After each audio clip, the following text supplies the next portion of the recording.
नमस्कार दोस्तों, कैसे हैं आप सभी लोग। उम्मीद करती हूँ कि आप सभी लोग बहुत अच्छे और स्वस्थ होंगे।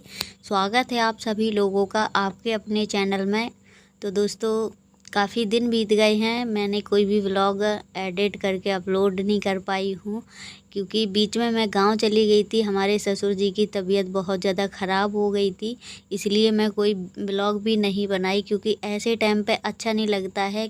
घर वाले भी क्या सोचेंगे। तो अभी मैं करीब 6 से 7 दिन रुकी थी गांव में। उसके बाद मैं फिर से यहाँ पे आ गई थी। तो मैं खुद इतनी ज़्यादा बीमार पड़ गई थी कि मुझे कुछ भी समझ में नहीं आ रहा था कि क्या करें क्या ना करें, क्योंकि इन गर्मियों में इतनी ज़्यादा मैं बीमार पड़ रही हूँ कि मेरी हालत बहुत ज़्यादा ख़राब हो जाती है। नहीं, पिछले दिनों आप लोगों ने देखा मैं कितनी भी बीमार रही हूँ, फिर भी मैं ब्लॉग डेली के डेली मैं ब्लॉग डालती थी। पर अब मुझ में हिम्मत इतनी नहीं बची है, लेकिन अब मैं सोच रही हूँ धीरे धीरे फिर से अपना काम स्टार्ट कर दूँ, क्योंकि बहुत मेहनत से मैं यहाँ तक पहुँची हूँ। मैं नहीं चाहती हूँ कि मेरा काम यूँ ही मेरा मेहनत बर्बाद चली जाए।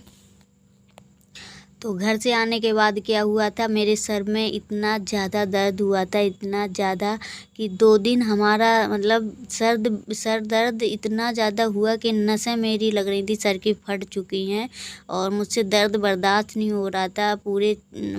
पूरे सर में दर्द था, बुरी तरीके से था। और मैंने, जैसे कि बीपी लो हो जाती है तब होता है, तो नमक चीनी का घोल पीते हैं, तो मैंने वो भी पिया, लेकिन कोई भी असर नहीं हुआ है। बहुत ज़्यादा दर्द के मारे बेचैन हो गए थे हम, और धीरे धीरे आँखें भी, जैसे कि नसें तड़कने लगती हैं, तो वो भी मुझे दिक्कत बहुत ज़्यादा आ रही थी।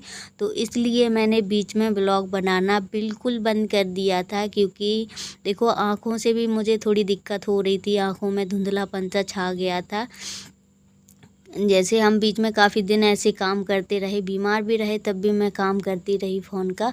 तो ऐसे ऐसे कहते हैं आँखों की मतलब ज़्यादातर रोशनी कमज़ोर हो ही जाती है। जैसे कोई चीज़ पे एकदम से ध्यान लगा लो, तो मैं बीच में कुछ ज़्यादा अच्छे मन से काम करने लगी थी, मन लगा था बहुत अच्छे से। लेकिन बीमार होने के बाद मेरा मन ऐसे बिल्कुल बिल्कुल ऐसे हो गया था कि अब मैं क्या कुछ करने लायक नहीं बची हूँ, और सारा काम मतलब छूट गया है मेरा, ऐसे लगता था बस बीच में।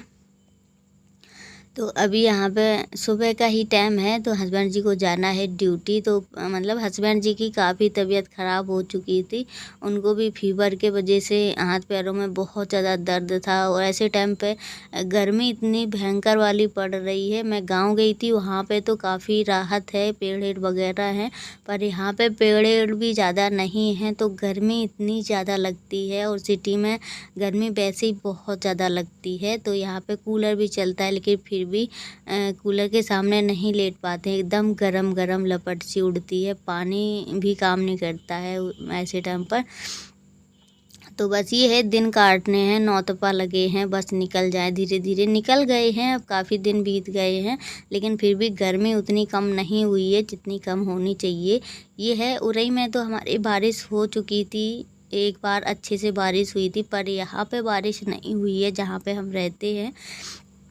तो कुछ ज़्यादा दिक्कत हो रही है, बारिश हो जाए तो थोड़ी सी राहत मिल जाए। तो अभी यहाँ पे करेले बनाने की तैयारी चल रही है। बेटियों को करेले मतलब पसंद नहीं है, बहुत कम खाती हैं, तो मुंह बना रही थी। पर हस्बैंड जी के तो फेवरेट हैं करेले, तो मैंने कहा जल्दी से बना देंगे। वैसे करेले ही खाली बनाएंगे, दाल मैं बाद में देखूंगी, क्योंकि अभी हस्बैंड जी को जैसे ड्यूटी जाना है, तो सुबह जैसे लंच लेके जाते हैं, क्योंकि दूर जाते हैं तो घर पे खाने नहीं आते हैं। तो मैंने करेले अच्छे से फ्राई कर लिए थे, उनमें नमक भी डाल दिया था, उसके बाद मैंने प्याज भी डाल दिया, उनको भी फ्राई कर लिया है। और यहाँ पर मैंने जीरा, मेथी और सौंफ को भूंज लिया था, और इसी में रख लेते हैं ये कच्ची वाली अमिया जो होती है, वो मैंने छील के अच्छे से रख ली है। और मैं इस तरीके से इसलिए डाल रही हूँ, पीस के डाल दूँगी तो बिल्कुल खटाई अच्छे से इसमें मतलब स्वाद आएगा, नहीं तो फिर करेले बहुत ज़्यादा कड़वे होते हैं। और इसमें मैंने नमक, हल्दी, लाल मिर्ची, थोड़ा सा गरम मसाला और धनिया, लहसुन भी डाल दिया है। तो बस इन सब चीज़ों को मैं मिक्स करके पीस लूँगी।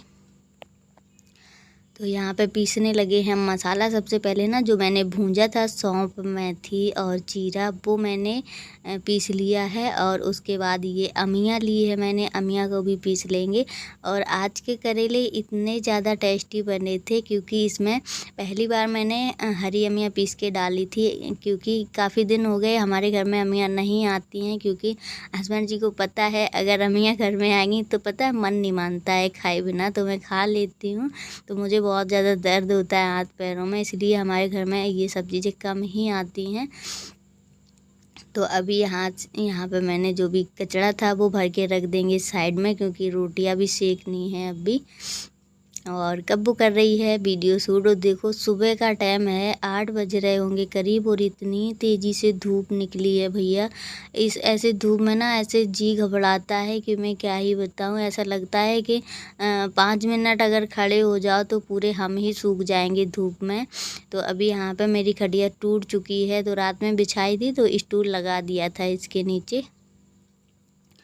तो करेले वगैरह बनाने के बाद अभी जो बर्तन पड़े थे तो मैंने कहा इनको भी धुल लेंगे, क्योंकि कुछ बर्तन थे शाम के और कुछ बर्तन थे अभी के निकले थे, वो बर्तन हैं। क्योंकि शाम को इन लोगों ने काफ़ी लेट खाना खाया था, जैसे कि 11 बजे का टाइम था। और अभी इस टाइम मैं दवा खा रही हूँ, तो बहुत जल्दी मुझे नींद आ जाती है। फिर मुझे ऐसा लगता है कि फिर कोई मुझे जगाए ना, तो इसलिए ये लोग अपना खाते पीते रहे और मैं सो गई थी दवा खा के अपना। इसीलिए रात के भी बर्तन थोड़े से पड़े थे। तो यहाँ पे बर्तन सारे मैंने धुल के रख दिए हैं। उसके बाद अभी सेक लेते हैं फटाफट से रोटियां। तो आप लोगों ने देखा होगा सुबह सुबह से इतनी तेज़ी से धूप निकल आती है कि कुछ समझ में नहीं आता है कि इतनी तेज़ धूप क्यों निकल रही है। सच में बहुत ज़्यादा गर्मी पड़ रही है। और आप लोगों ने खबर सुनी होगी, काफ़ी जगह काफ़ी लोग मतलब ख़त्म भी हो चुके हैं गर्मी के कारण।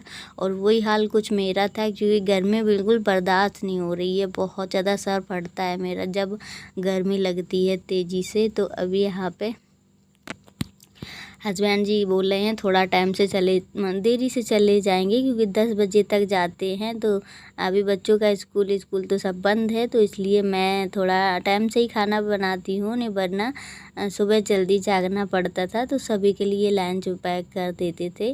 पर अब तो थोड़ा टाइम से ही बनाते हैं तो सही भी रहता है। तो अभी यहाँ पे मैंने दाल भी चढ़ा दी है और करेला की सब्ज़ी तो मैंने बना ली है। और यहाँ पे दाल भी पकने के लिए रख दी है। और थोड़ा सा तेल डाल देंगे जिससे ऊपर इसका पानी नहीं निकलेगा, सीटी के ऊपर जैसे पानी निकलने लगता है। और गांव में क्या करते हैं, जैसे हमारे यहाँ, मैं झूठ नहीं बोलूँगी, शुरू में गैस नहीं थी और अब तो सबके घर घर में गैस है, पर पहले चूल्हे से ही खाना बनता था। तो उसमें थोड़ी सी चूल्हे की रेख लेके और तेल डाल के उसमें डाल देते थे तो उफान नहीं आता था ऊपर को। वरना खुले में दाल वगैरह पकाओ बहुत जल्दी उफन जाती हैं, पूरा पानी फैल जाता है उनका। तो अभी यहाँ पे मैं तड़का भी दे देती हूँ। तेल बहुत कम था क्योंकि तेल हो गया है ख़त्म, करेलों में तेल बहुत ज़्यादा लगता है, वैसे ही थोड़ा सा बचा था। तो अभी यहाँ पे तड़का भी दे दिया मैंने और करना है हस्बैंड जी को खाना पैक। तो यहाँ पे कब वो सो रही है, दूसरे दिन की सुबह है दोस्तों, तो ये दूसरे दिन का व्लॉग है। तो अभी यहाँ पे लगाने जा रहे हैं झाड़ू, तो लगा लेते हैं फटाफट। और कमरे में इतने ज़्यादा गड्ढे हो गए हैं, ये सामने जो दिख रहे हैं इनमें से इतनी ज़्यादा मतलब मिट्टी मिट्टी निकलती है पूरे, मतलब उस तरफ भी हो गए हैं, इस तरफ भी हो गए हैं। ये देखो तन्नू को कैसे सो रही हैं, मैं 2 बार जगा चुकी हूँ पर भी उठ नहीं रही हैं।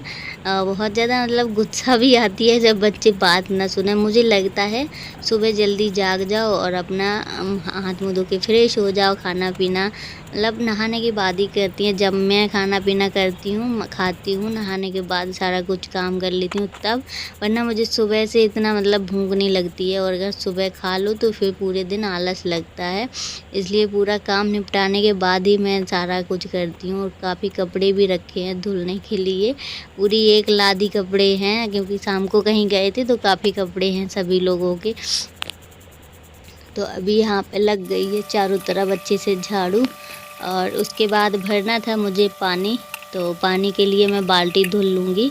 क्योंकि बाल्टी काफ़ी दिन हो गए हैं ऐसे मांजी नहीं है मैंने। तो इनके अंदर ना जैसे पता नहीं यहाँ का पानी कैसा है जो नई टंकी लगी है इसका, जैसे कि बाल्टियों में वाइट वाइट कलर का किनारे किनारे जम जाता है, फिर छूटता बहुत कम है। जैसे कि पानी भर के रख दो तो ऊपर पानी के वाइट वाइट बहुत ज़्यादा जम जाता है, पता नहीं खारा पानी है क्या है। तो ऐसे होता है जैसे खारा पानी तो वैसे लगता नहीं है, लेकिन पता नहीं कोई इसमें पानी में ऐसे होता है, कभी कभी चेंज हो जाता है ऐसे। तो अभी यहाँ पे अच्छे से कर देते हैं धुलाई। पोंछा लगाने का कोई फ़ायदा नहीं रहता है, क्योंकि पोंछा लगाओ तो ऐसा लगता है एकदम से गरमा रहा है, और धुलाई कर दो तो पूरा वो पोर्शन ठंडाता है आगे वाला। तो मतलब कमरे में तो अभी हम नहीं कमरे में मतलब कूलर के सामने नहीं लेटते हैं, नीचे ही लेटते हैं। जैसे कि गेट के सामने लेट जाएंगे कमरे की तो यहाँ पे अच्छी हवा आती है कूलर की, और सामने नहीं लेट सकते हैं क्योंकि इतना ज़्यादा गर्म आता है, बहुत ज़्यादा घबराहट होने लगती है एकदम से। तो गर्मियों में सभी लोग अपने अपने फैमिली का बहुत अच्छे से ध्यान रखना, और ज़्यादा से ज़्यादा सभी लोग पानी पीते रहना, और छोटे बच्चों का ख्याल ज़्यादा रखना, क्योंकि छोटे बच्चे पानी नहीं मांग पाते हैं। तो काफ़ी कांड मैंने देखे हैं ऐसे हो गए हैं छोटे छोटे बच्चों के साथ। तो प्लीज़ अपने अपने बच्चों का अच्छे से ध्यान रखना इस गर्मी में, ताकि बच्चों को कोई तकलीफ़ ना हो पाए। मैं तो अपने बच्चों को बिल्कुल भी बाहर नहीं निकालती हूँ, इसीलिए क्योंकि इतनी ज़्यादा गर्मी पड़ रही है, और बच्चे कभी बाहर जल्दी नहीं जाते हैं तो बीमार भी पड़ सकते हैं, और बच्चे बीमार हो जाते हैं तो बड़ों की हालत ख़राब हो जाती है पूरी तरीके से। तो दोस्तों यहाँ का धुलाई उलाई हो गया है, और आज का वीडियो करते हैं। अगर वीडियो अच्छी लगे तो प्लीज़ लाइक शेयर सब्सक्राइब ज़रूर करें।